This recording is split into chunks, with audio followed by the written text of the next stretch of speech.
I've heard that you had sleep apnea when you were a little kid prior to this interview. Can you tell me more about it? Yeah, so I was born with it. I had overly large adenoids, which caused me to stop breathing when I slept.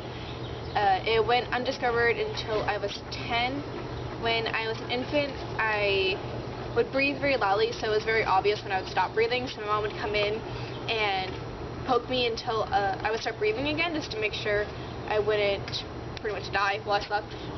And over the years, as I got older, I got a lot of nasal infections and ear infections in result of my enlarged adenoids, which caused me to continue to have sleep apnea over those years, which led to really dark bags under my eyes because I would wake up so often in the middle of the night.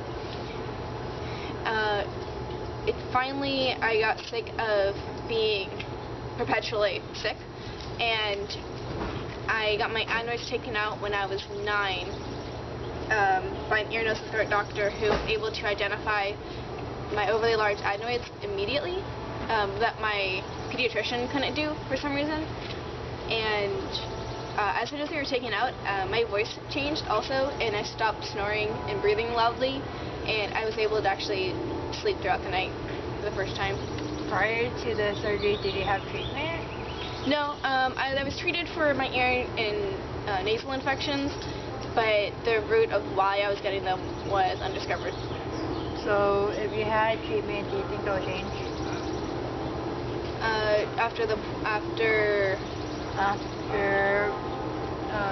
Say you didn't have the surgery. I would continue to have sleep apnea, and it would continue to affect me today if I had not gotten them removed. Potentially, adenoids are supposed to go away around age 12, but not necessarily. And since they're overly enlarged, they probably wouldn't have been able to shrink to a point that I would have sleep apnea, or not have sleep apnea.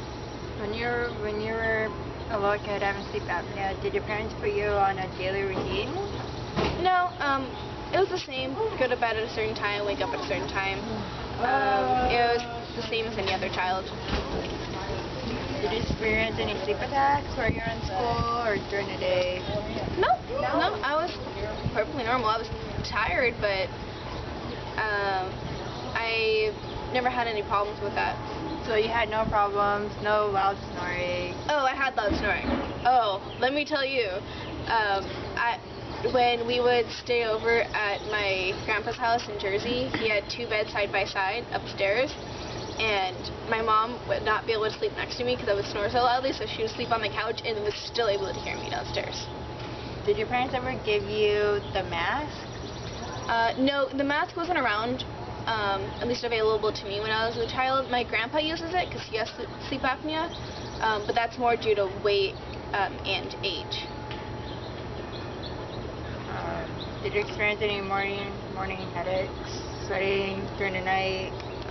Not that I can recall. I don't particularly remember anything like that. It was just, I remember I was tired a lot and I snored really loudly for a 9-year-old. For being very tiny, it was very loud. So those are the main symptoms? Like you didn't have any other symptoms besides loud snoring? No, other than that, I think it's because my sleep apnea was mainly caused by the adenoids and was not a genetic trait or something caused by weight gain or old age.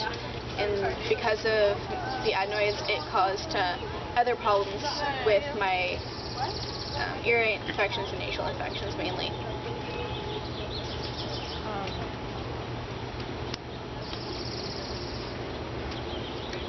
I used to get them so often, mainly ear infections because of it, that I remember the medicine was pink, and so I would get really excited because I thought it tasted like bubblegum, and so I used to call it the bubblegum medicine and get really excited whenever I got an ear infection. I'm like, yeah, I gotta stay home for a couple of days and I had the bubblegum medicine. It didn't really bother me that I kept being sick just because I gotta be home a lot. Did it help? Did the medicine? Yeah, of course the medicine worked. It cleared up for a bit, but it always came back. But I haven't gotten one since.